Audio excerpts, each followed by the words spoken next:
Hello, welcome to this quick video tutorial on how to install an IPA file on your iPhone or iPad or any iOS device.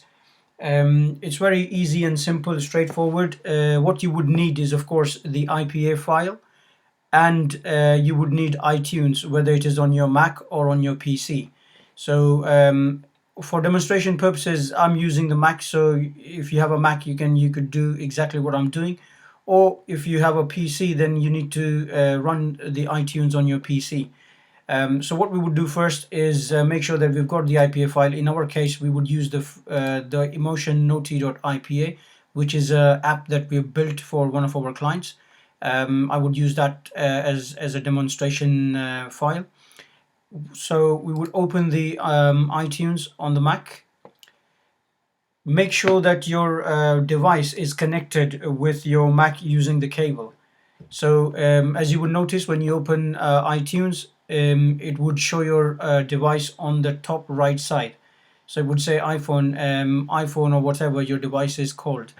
Now, sometimes if you're opening iTunes after a long time, maybe after 3-4 months, they would normally ask you to download iTunes and upgrade it to the latest version.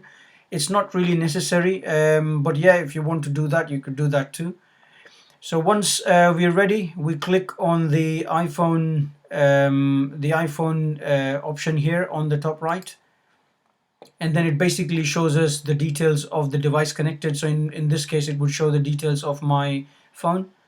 We would then go to apps. On the top you would see summary, info, etc, etc. So we would go to apps, which is what we want to talk about now. Earlier, in previous versions of iTunes, it was as simple as just using this drag and drop and the app would install, but now it's, for some reason it doesn't happen now. So what you would need to do is bring the IPA file onto the library here. So what we would do is go to File, click on iTunes, go to File, and then go to Add to Library, and then select the file. In our case, we have the emotionnoti.ipa file, so add this file onto the library. If you already have the file on the library, it would ask you to replace or not replace. In my case, I would just say replace because this is an updated version of the IPA file. So I just click on replace. Now I have the IPA file here on the left hand side. It's as simple. All you need to do is click on install. Now it would say will install. Obviously it would not install unless you click on apply at the bottom. So you have the choice of removing it if you want.